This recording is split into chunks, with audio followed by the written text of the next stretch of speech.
दोस्तों, आज हम बात करेंगे भारत की उस राजनेता के बारे में जिसे शुरुआत में तो गूंगी गुड़िया कहा गया, लेकिन बाद में उसने अपने आप को भारत के अंदर एक तानाशाह के रूप में स्थापित किया।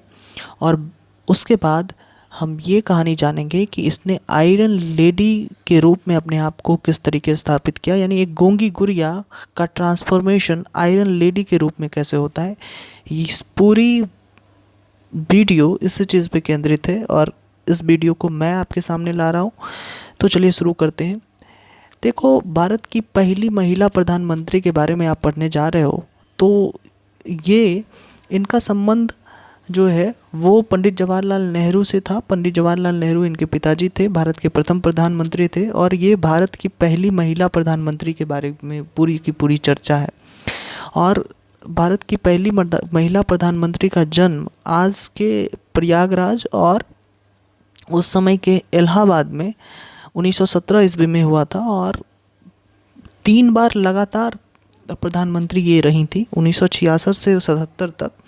और चौथी बार जब इन्होंने प्रधानमंत्री की कुर्सी 1980 में पे बैठी तो उनके बाद जो है इनकी हत्या हो जाती है। इन्हीं के बॉडीगार्ड ने इनको जो है गोली मार दिया था। इसकी भी एक अलग कहानी है, ऑपरेशन ब्लू स्टार, उसको छोड़ो, इनकी हत्या होती है। देखो, इंदिरा गांधी का पॉलिटिक्स में एंट्री एक संयोग बस था। कारण ये था कि आप ये देखो कि उन इंदिरा गांधी की अगर देखोगे तो अर्ली एज में उनकी माता जी की मृत्यु हो जाती है 1930 के अंदर, है ना। और माता जी की मृत्यु के बाद इंदिरा गांधी अकेले हो जाती हैं क्योंकि उनके पिताजी जो हैं वो देश के आज़ादी के आंदोलन में बड़े एक्टिवली पार्टिसिपेट करते हैं। धीरे धीरे इन दोनों के बीच की दूरियां बढ़ती हैं और पत्र से संवाद एक दूसरे से होता है। तो इंदिरा गांधी जो है धीरे धीरे पिता के कामों से बड़ी प्रभावित होती हैं और उन्होंने पिता के प्रचारक के रूप में अपने आप को शुरुआत में एस्टेब्लिश किया और बाद में ही अपने पिता को असिस्ट करने लगी। और उनके पिता जहाँ जहाँ भी चुनावी सभा में जाते थे और इंदिरा गांधी उनके साथ हो लेती थी। तो एक तरीके से राजनीति का गुर उनके पिताजी से ही उन्होंने सीखा था।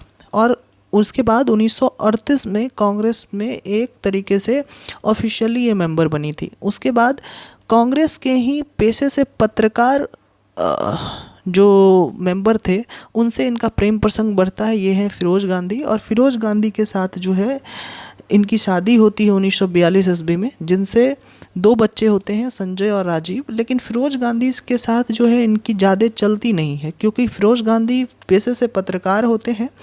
और आपको पता है कि जो इंडियन हेराल्ड नाम करके एक पत्रिका थी जो कि जवाहरलाल नेहरू उस समय प्रकाशित किया करते थे, जिस समय जो है वो भारत के नेशनल मूवमेंट में वो बड़े एक्टिवली पार्टिसिपेट कर रहे थे। तो ये पत्रकार थे, तो बाद में वो उनके डायरेक्टर बनते हैं और नेहरू के गवर्नमेंट को ही ये क्रिटिसाइज़ करने लग जाते हैं, मतलब उनके आसपास के लोगों को जो बड़े करप्शन में घिरे थे। तो धीरे धीरे नेहरू इनके इस एक्ट से नेहरू की गवर्नमेंट को जो है बड़ा क्रिटिसाइज झेलना होता है। तो धीरे धीरे इन दोनों के बीच जो है वो दूरियां बढ़ती है। हालांकि यही एक रीज़न नहीं था दूरी बढ़ने का, लेकिन ये भी एक रीज़न था दूरी बढ़ने का। ठीक है, तो आप इससे इंदिरा गांधी जो है धीरे धीरे अकेली हो जाती है। 1960 में इनकी मृत्यु भी हो जाती है फिरोज़ गांधी की।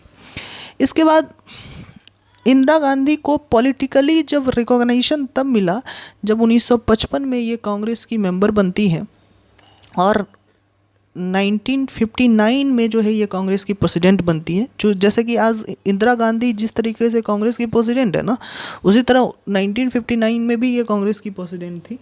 और उसके बाद जैसे ही इनके पिताजी की मृत्यु होती है 1964 ईस्वी में, है ना, नेहरू जी की मृत्यु होती है, उसके बाद जो है ये इनको राज्यसभा की सीट दी जाती है और उसके बाद मिनिस्ट्रियल पोस्ट भी दिया जाता है, किसमें, शास्त्री जी के गवर्नमेंट में। और ये शास्त्री जी के गवर्नमेंट में इंफॉर्मेशन एंड ब्रॉडकास्ट मिनिस्टर होती हैं। और शास्त्री जी के सडन डेथ ने, शास्त्री जी का 1966 में, जनवरी 1966 में सडन डेथ हो जाता है जब ताशकंद वो गए थे। एक मौका खोल दिया था इंदिरा गांधी को प्रधानमंत्री पद तक पहुंचाने का। लेकिन इंदिरा गांधी कोई प्रधानमंत्री पद तक पहुंचने का कोई एक फेवरेट चॉइस नहीं थी। इंदिरा गांधी अपने आप में एक कॉम्प्रोमाइज़ कैंडिडेट थी। सर, ये कॉम्प्रोमाइज़ कैंडिडेट का जो कॉन्सेप्ट है ये आज का नहीं है, बहुत पुराना कांग्रेस के अंदर का कॉन्सेप्ट है। कॉम्प्रोमाइज़ कैंडिडेट से आपको, आपके मन में ये आता होगा, आपके दिमाग में दो पिक्चरें बनती होंगी, एक सोनिया गांधी और एक किसके, सरदार मनमोहन सिंह का। सेम यही कॉन्सेप्ट था। मतलब कॉम्प्रोमाइज़ कैंडिडेट मतलब ये कि आप एक फेस होंगे, अल्टीमेट कंट्रोल किसी और के हाथ में होगा, यानी एक पपेट कैंडिडेट। तो इंदिरा गांधी भी इसी तरीके की कैंडिडेट थी। कैसे? क्योंकि उस समय जो है ये जो थे ये है के कामराज, उस समय के प्रेसिडेंट। और के कामराज जो है वो अपने पोजीशन को लेके बड़े पॉजिटिव थे, वो अपने पोजीशन को छोड़ना नहीं चाहते थे। यानी के कामराज या इनकी जो ग्रुप थी उसको सिंडिकेट कहा जाता था। सिंडिकेट मतलब किंग मेकर। अच्छा, किंग मेकर जो है इनका पार्टी में कंसोलिडेशन बड़ा ज़्यादा था। ठीक है, अक्सर जब हवाएं उड़ती थी या क्वेश्चन पूछा जाता था कि नेहरू के बाद कौन प्रधानमंत्री बनेगा, तो नेहरू के बाद जो प्रधानमंत्री पद के बड़े उम्मीदवार में से नाम आता था, बट ऑब्वियस था मोरारजी देसाई। मोरारजी देसाई के बारे में जान लो आप कि मोरारजी देसाई पेशे से एक आईसीएस थे, इंडियन सिविल सर्वेंट्स थे, और 1928-29 में उनके ऊपर आरोप लगा कि गोधरा के अंदर ये पोस्टेड थे। और जब ये आरोप लगा कि गोधरा के अंदर जो दंगा हुआ इसमें ये हिंदू की तरफ ज़्यादा लीनियंट थे, तो इन्होंने इस आरोप के बाद इन्होंने ये इस्तीफ़ा दी और भारतीय आज़ादी के संघर्ष में गांधी जी के साथ जो है ये जुड़ पड़े। क्लियर है? इसके बाद मोरारजी देसाई की जो जद्दोजहद है बहुत चलती है और नेहरू जी की भी गवर्नमेंट में ये जो है शामिल होते हैं। और उस समय के बॉम्बे प्रेसिडेंस के ये मुख्यमंत्री भी रहते हैं मोरारजी देसाई। तो मोरारजी देसाई का एक बड़ा कद था और नेहरू के बाद माना जाता था कि यही एक प्रधानमंत्री पद के उम्मीदवार हैं। लेकिन ना तो ये नेहरू को पसंद था ना सिंडिकेट को पसंद था। नेहरू को मोरारजी देसाई इसलिए पसंद नहीं थे क्योंकि मोरारजी देसाई जो है वो कैपिटलिस्ट माइंडसेट के आदमी थे, गुजरात से आते थे, बनिया की तरीके का दिमाग था, पूंजीवादी दिमाग था। और नेहरू ठहरे सोशलिस्ट। इन दोनों की आइडियोलॉजी क्लैश होती थी। और सिंडिकेट इसलिए मोरारजी देसाई को पसंद नहीं करते थे क्योंकि सिंडिकेट को लगता था मोरारजी देसाई जो है वो बड़े आउटस्पोकन है और उनके आने के बाद अगर फ्री फील्ड मिल गई, खुला मैदान मिल गया, तो वो सबसे पहले जो है ये सिंडिकेट की गैंग को ही हटाएंगे। इसलिए मोरारजी देसाई को वो आने नहीं देना चाहते थे। तो उनको वो ऐसे लोगों के खोज में थे जो कि पपेट की तरह काम करे।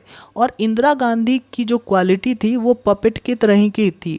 वो वीक थी, वो सबमिसिव थी, अपने आप में ही मस्त रहती थी, वो कम बोलती थी और लोगों से कम मिलती थी, इंटरेक्शन बड़ा कम होता था। तो एक तरीके से उनको लगता था सिंडिकेट को कि ये परफेक्ट कैंडिडेट है। इंदिरा गांधी का जो वे ऑफ पॉलिटिक्स वो शास्त्री जी को पसंद नहीं था। तो शास्त्री जी जो है एक बार इंदिरा गांधी बिना शास्त्री जी से पूछे नेचुरल क्लैमिटी से प्रभावित लोगों से मिलने चली गई। इससे शास्त्री जी बड़ा खफा हुए। ऐसा माना जाता है कि शास्त्री जी जो है ताशकंद जाने से पहले उन्होंने मन बना लिया था कि इंदिरा गांधी को अपने कैबिनेट से वो ड्रॉप करेंगे। तो मतलब ये समझो कि शास्त्री जी की मौत से पहले अगर शास्त्री जी की मौत नहीं हुई होती तो शास्त्री जी जो है इंदिरा गांधी को अपने कैबिनेट से ड्रॉप करने वाले थे। मतलब इंदिरा गांधी की पॉलिटिकल जो कैरियर थी वो ख़त्म होने वाली थी। और इंदिरा गांधी ने भी सोच लिया था कि अगर पॉलिटिकल कैरियर ख़त्म होने वाली है, मतलब शास्त्री जी की मौत से 2 सप्ताह पहले ऐसा कहा जाता है कि इंदिरा गांधी जो है उन्होंने मन बना लिया था कि अब वो लंदन जाएंगी, लंदन में 1-1.5 साल रहेंगी, उसके बाद वो सोचेंगे कि आगे क्या करना है। लेकिन शास्त्री जी की मौत ने इंदिरा गांधी के सामने जो है एक बड़ा अपॉर्चुनिटी लाकर खड़ा कर दिया। ठीक है, तो ये बात थी। के कामराज, अब शास्त्री जी की मौत के बाद के कामराज खुद के मन में इच्छा थी कि वो प्रधानमंत्री बने। और वो बन भी सकते थे। कारण ये था कि बहुत बड़े कांग्रेस प्रदेश कमेटी के लोग, बहुत सारे जो कंसोलिडेशन होता है वोटों का, वो के कामराज के ही पक्ष में था, क्योंकि आपको पता है कि वो सिंडिकेट थे, किंग मेकर थे। और अब की बार मोरारजी देसाई चुप बैठने वाले नहीं थे। उन्होंने कहा कि शास्त्री जी के भी समय तुमने जो है एक खेल खेली, अब शास्त्री जी चले गए, अब मेरी कुर्सी का हक है, मुझे मेरा हक दो। लेकिन सिंडिकेट तो मानने वाले में से थे नहीं। उन्होंने इंदिरा गांधी को जो है वो क्या किया, सामने लाके खड़ा कर दिया। और के कामराज ने अपनी जो प्रधानमंत्री बनने की इच्छा है वो इसलिए त्याग की क्योंकि उनको लगा कि हम मुझे ना तो इंग्लिश आती है ना हिंदी आती है, क्योंकि वो तमिल थे, वो मतलब साउथ से रिलेट करते थे। तो उनको लगता था कि मेरे पीछे जो है पूरा नेशन एक तरीके से यूनाइट रह के नहीं रह पाएगा, बहुत विरोध होगा इस तरीके का। तो इसलिए उनके मन में ये था कि मैं तो नहीं बनूंगा लेकिन इस देसाई को बनने नहीं दे सकता हूँ। इसलिए उन्होंने एक वीक और सबमिसिव प्रोफाइल के एक व्यक्ति को चुना, दैट इज़ इंदिरा गांधी। और इंदिरा गांधी जो है वो चुनाव जीत जाती हैं।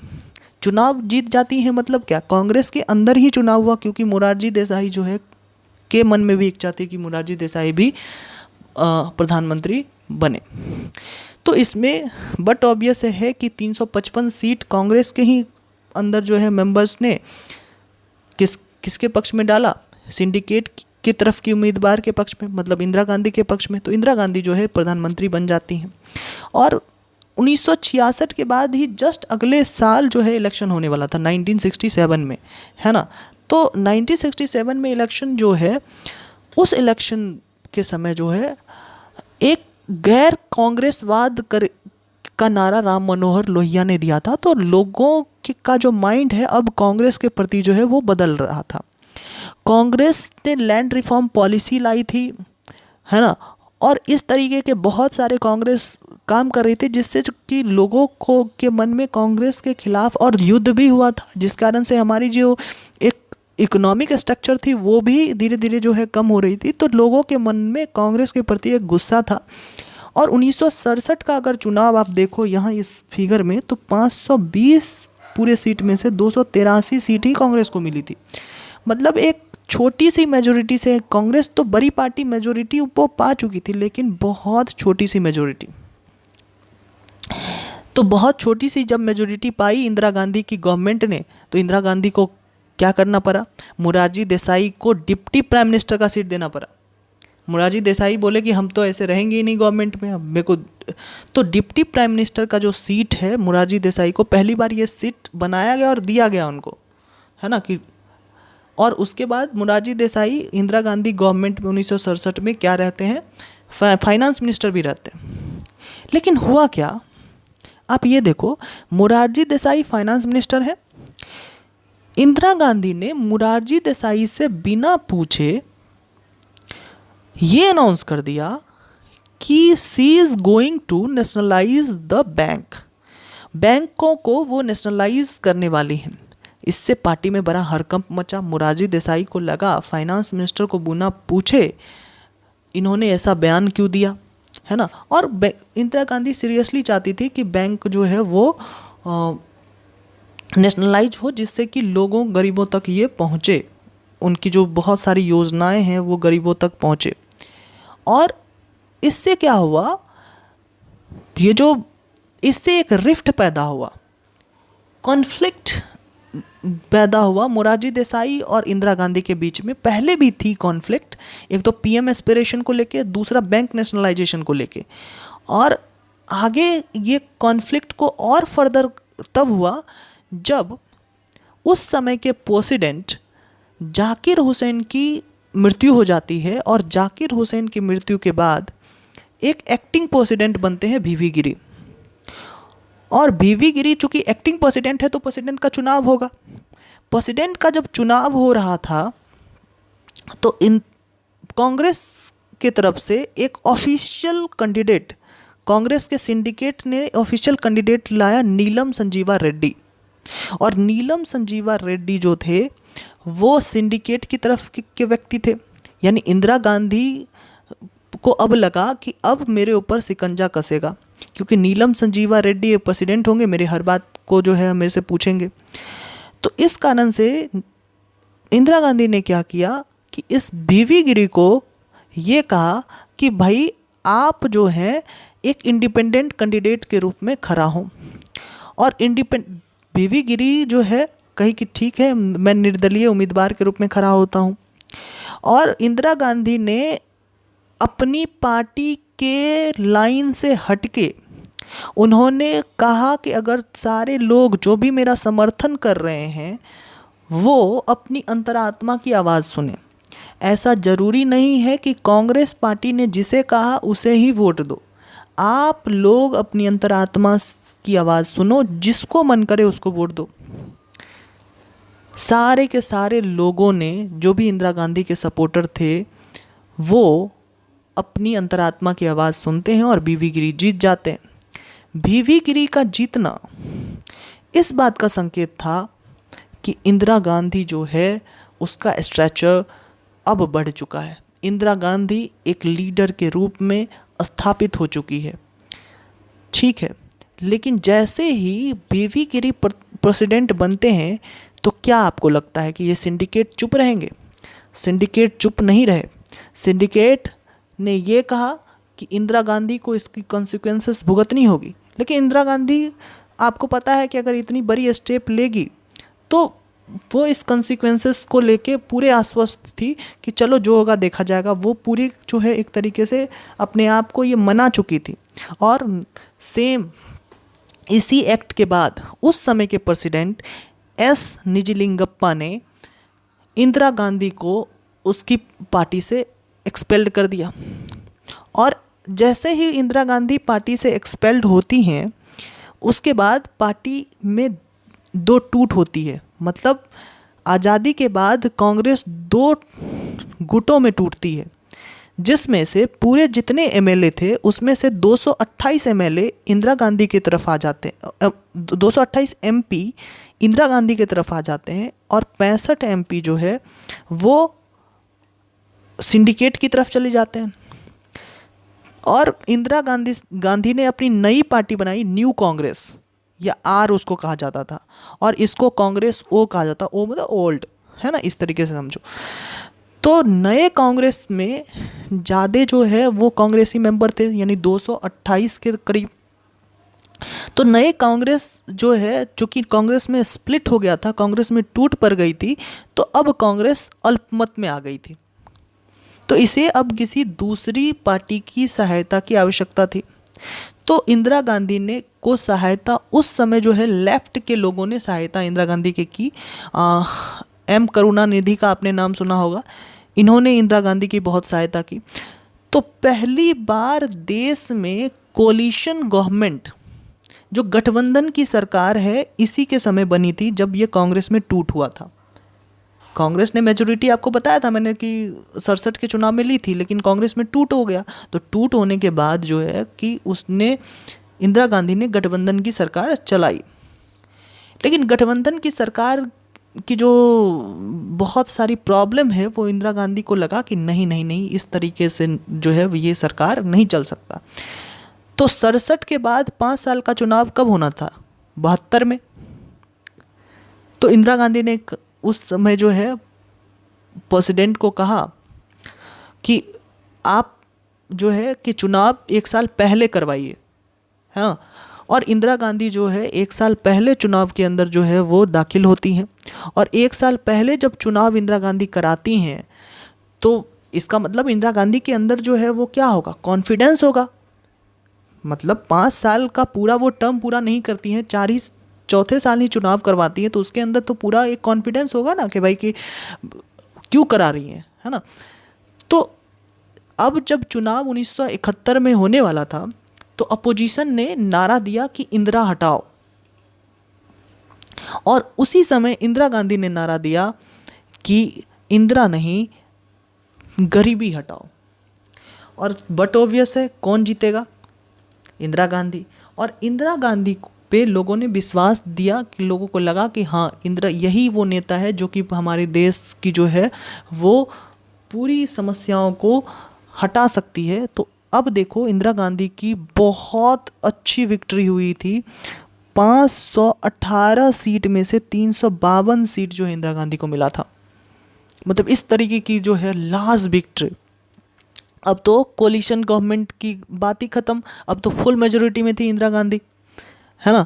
और आप अगर ये देखो 1971 में अगर आप ये सोचेंगे कि क्या बांग्लादेश को अलग कर दिया था तब इंदिरा गांधी ने वोट मांगा था इसलिए इतनी बड़ी मेजोरिटी हुई, द आंसर इज़ नो।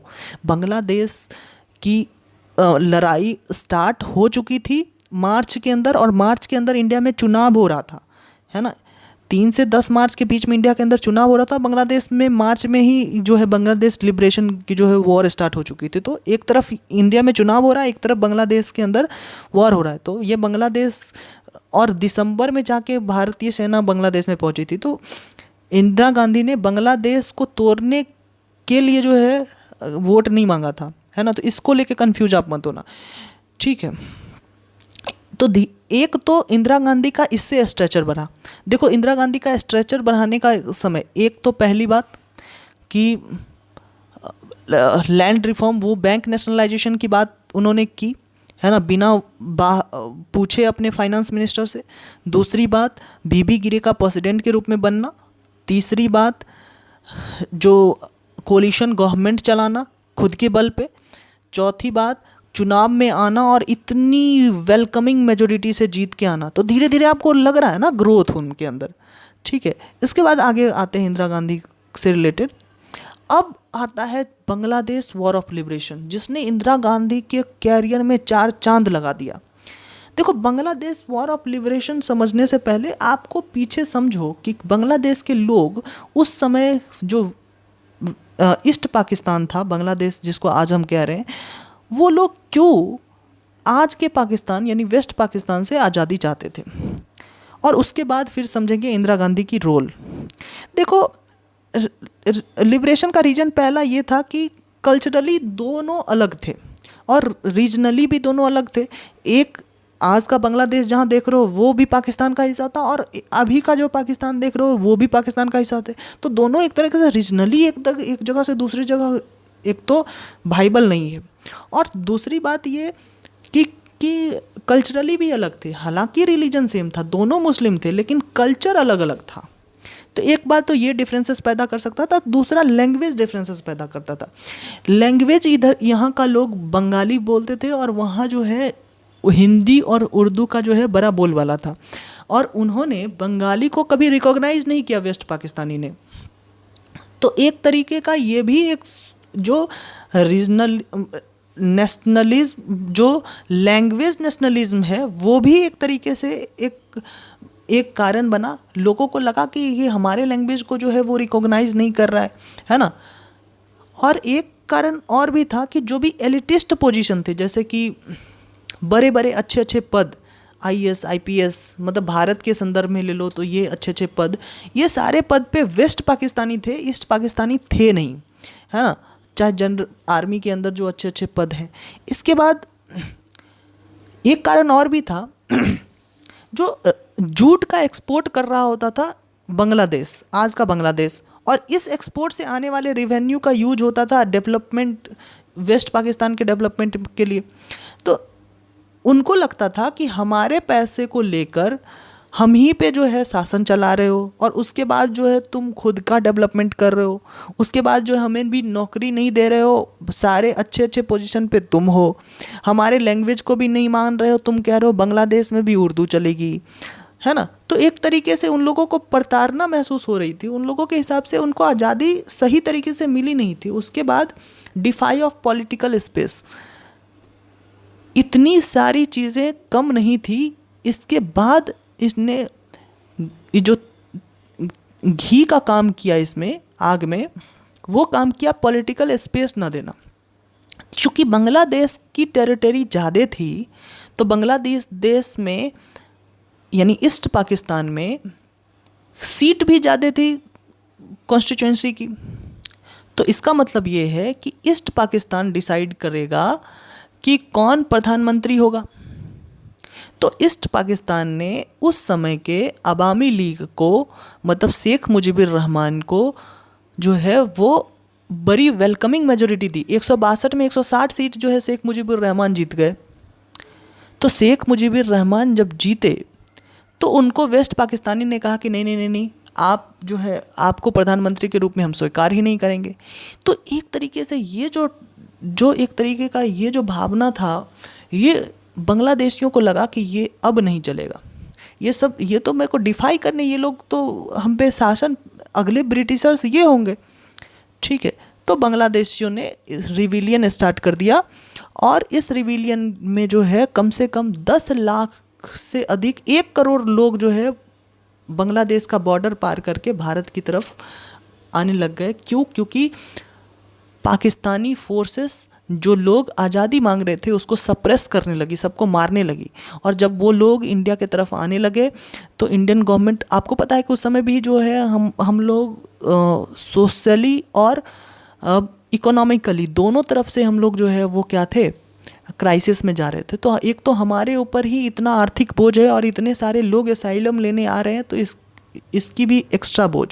तो एक बात तो ये थी। दूसरी बात ये थी कि हम ये चाहते थे कि पूरा विश्व की का जो माहौल है वो पाकिस्तान के ख़िलाफ़ हो, कि पाकिस्तान जो है अपने ही देश में जेनोसाइड कर रहा है। तीसरी बात कि हम ये चाहते थे कि हम एग्रेशन ना बने। अभी अभी यूएन बनी है और अभी अभी जो है हम आज़ाद हुए हैं, मतलब यूएन है, बहुत सारी जो है ऑर्गेनाइजेशन है जो कि बड़ी मजबूत है। अगर हम कुछ करेंगे तो बहुत सारी जो है ऑर्गेनाइजेशन में हमारे ऊपर चढ़ दौड़ेगी, है ना, कि किसी दूसरे कंट्री की सॉवरेनिटी को जो है आप चैलेंजेस दे रहे हो। तो ये बहुत सारे रीजंस थे जिसके वजह से इंडिया ने अपने आप को होल्ड करके रखा। यानी मार्च से इंडिया जो है, मार्च से वहाँ स्टार्ट हो चुकी थी ये वॉर, है ना, और इंडिया ने इंटरवीन किया कब? दिसंबर में। तो मार्च से दिसंबर के बीच क्या हुआ ये हम समझेंगे। इंदिरा गांधी ने उस समय के सेना अध्यक्ष, है ना, मानिक शॉ को बुलाया और मानिक शॉ से पूछा कि क्या हम अटैक कर सकते हैं पाकिस्तान के ऊपर। तो मानिक शॉ ने बोला कि मैम अभी अटैक हम नहीं कर सकते पाकिस्तान के ऊपर, क्योंकि अभी जो है वो मॉनसून आने वाला है और मॉनसून आने के समय वहाँ क्या होगा, पाकिस्तान के अंदर, ईस्ट पाकिस्तान के अंदर जो है, यानी अभी के बांग्लादेश में, वहाँ का एरिया इस तरीके से हो जाएगा कि भारतीय फौज के लिए वहाँ रहना मुश्किल हो जाएगा, है ना। तो इससे अच्छा हम ये करते हैं कि वेस्ट पाकिस्तान के अंदर जो फ़ौजें लड़ रही हैं, ईस्ट पाकिस्तान के अंदर यानी बांग्लादेश की जो फ़ौजें लड़ रही हैं पाकिस्तानियों से, है ना, उसको हम ट्रेंड करें, है ना, मुक्तिवानी उसको कहते थे, उसको हम ट्रेंड करें और हम विंटर तक का वेट करें। विंटर तक का वेट करें इसलिए क्योंकि विंटर का अगर समय आ जाएगा तो चाइना भी चाह के इंटरवीन नहीं कर पाएगा। नहीं तो चाइना तो इंटरवीन करेगा हमारे मैटर में। अगर हम पाकिस्तान के ऊपर जो है अटैक कर दें तो चाइना हमारे ऊपर अटैक कर देगा। ठीक है, तो इंदिरा गांधी ने कहा कि ठीक है। उसके बीच जो है हमें समय भी मिल गया। हमने क्या किया, हमें पता था कि चाइना और यूएस अगर हम अटैक करेंगे तो हमारे ऊपर चाइना और यूएस जो है उसको रिटेलिएट करेगा, पाकिस्तान का साथ देगा।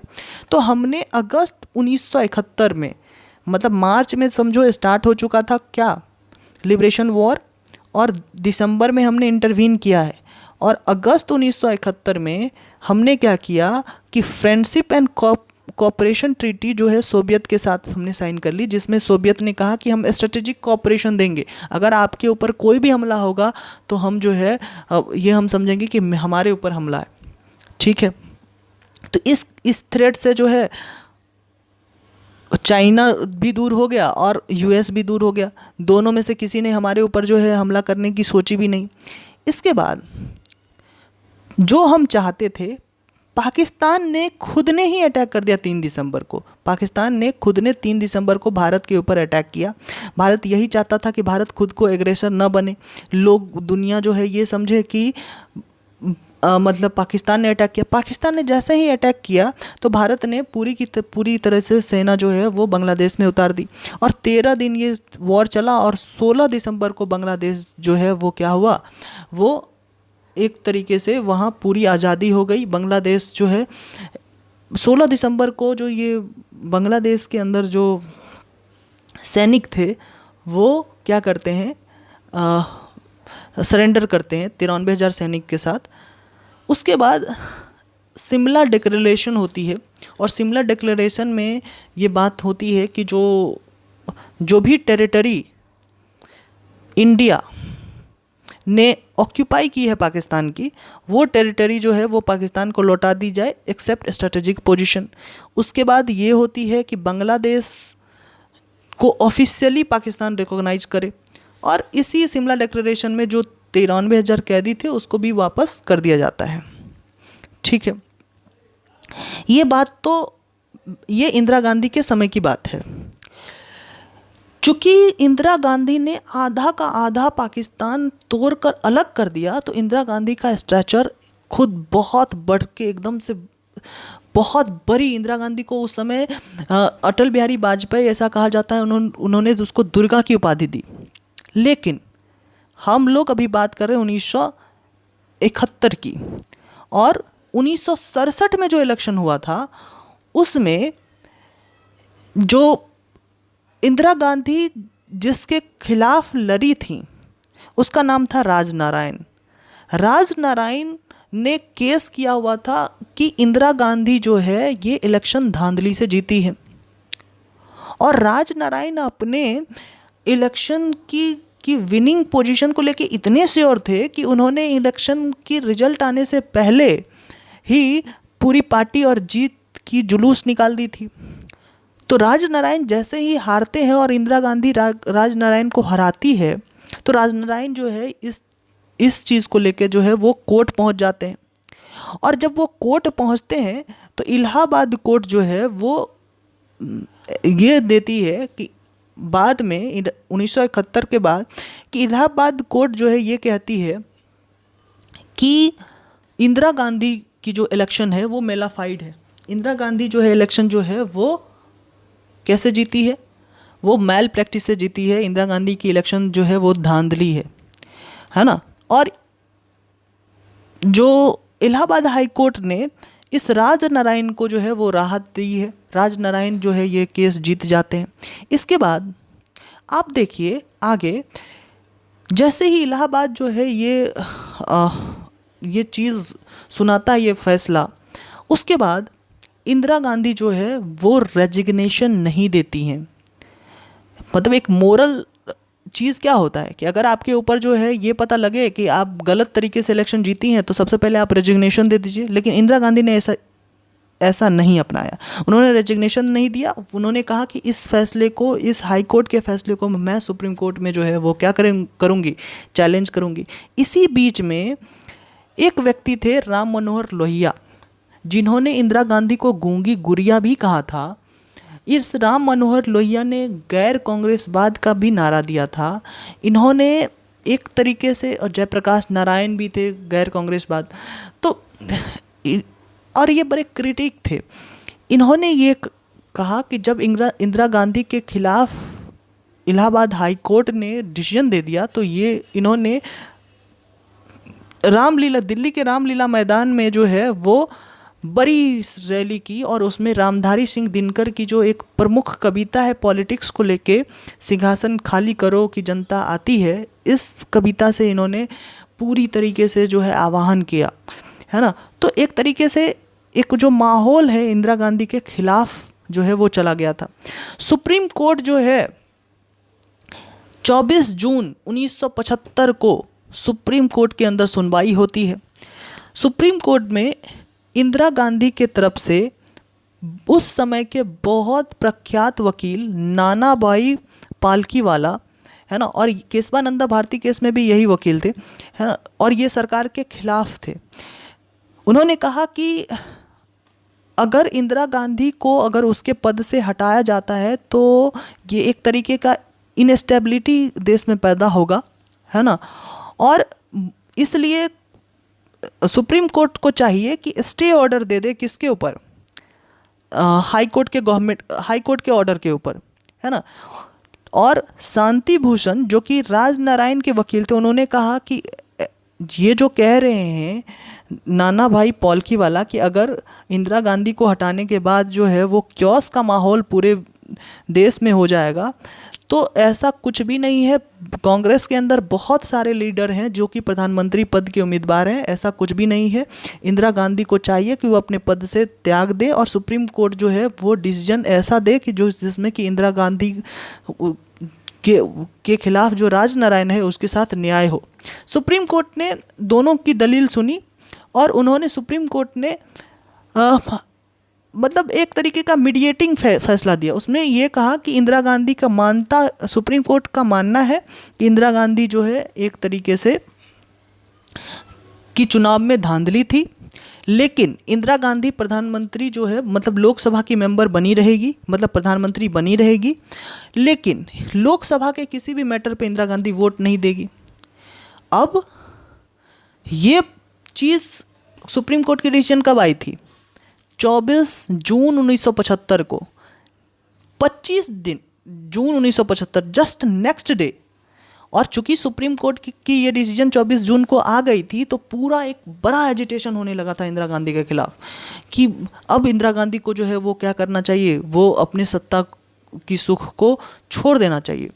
तो 25 जून 1975 को इंदिरा गांधी ने देश के अंदर जो है वो इमरजेंसी डिक्लेयर कर दी, और इमरजेंसी डिक्लेयर कर दी और जो लोग भी इंदिरा गांधी के खिलाफ बोल रहे थे उन सारे लोगों को जो है वो इंदिरा गांधी ने क्या किया, जेल में बंद करा दिया।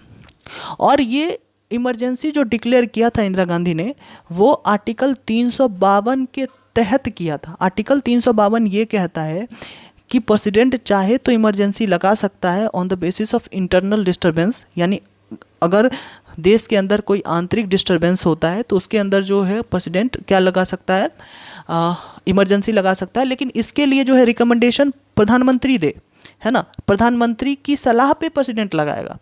तो इंदिरा गांधी ने इमरजेंसी लगाई और इमरजेंसी के अंदर सारे के सारे फंडामेंटल राइट्स कैंसिल कर दिए लोगों के, जो भी मतलब बोलने के अधिकार, इन सारे अधिकारों को जो है वो बंद कर दिया।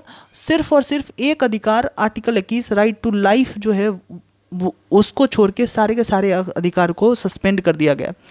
जो लोग भी इसके खिलाफ बोलते थे उन सारे को जो है जेल में बंद कर दिया गया। साथ ही साथ आपके फंडामेंटल राइट्स को सस्पेंड करने के बाद इसमें जो है वो फंडामेंटल ड्यूटीज़ लेके ये लोग आए, है ना, कि आपको क्या क्या करना चाहिए, ये जो है वो इंदिरा गांधी गवर्नमेंट ने बताया।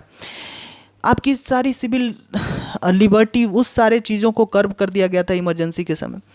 इमरजेंसी लगाने का एक और मकसद ये था क्योंकि उस समय जो है इंडिया के अंदर इकोनॉमिक क्राइसिस आ गई थी, और इकोनॉमिक क्राइसिस चूँकि लोग जो है अब इकोनॉमिक क्राइसिस, इकोनॉमिक पॉलिसी के ऊपर जो है वो एक तरीके से सवाल ना उठाए, तो ये भी एक कारण था कि वो इमरजेंसी उन्होंने लगाया।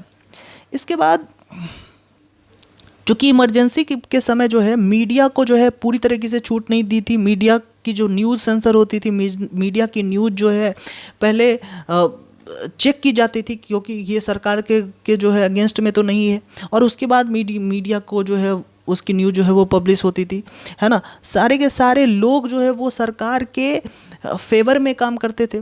उस समय मीसा एक्ट जो है वो पास हुआ था, है ना, maintenance of internal security act. इस एक्ट के अकॉर्डिंग कि लोग, पुलिस किसी को जो अरेस्ट कर सकती थी, और ये जो हेबियस कॉर्पस वाला कानून है कि 24 घंटे के अंदर जो है आप पुलिस प्रोड्यूस करे कोर्ट के सामने, ऐसी इस कानून को ही हटा के दिया गया था। उसके बाद ये कि उसकी जो है प्रॉपर्टी, ये सारी चीज़ें जो है शिफ्ट जो है वो कॉन्फिस्केट की जा सकती है, सीज की जा सकती है ना।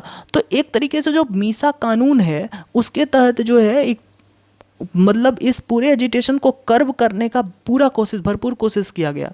और इसी मीसा के कारण जो है लालू यादव की बेटी का नाम भी जो मीसा है वो इसी एक्ट के कारण है, क्योंकि लालू यादव भी जो है, लालू यादव या फिर क्या कहते हैं, मुलायम सिंह यादव जो है, उनके गुरु अपने आप को मानते थे जयप्रकाश और राम मनोहर लोहिया को। और वो जो है वो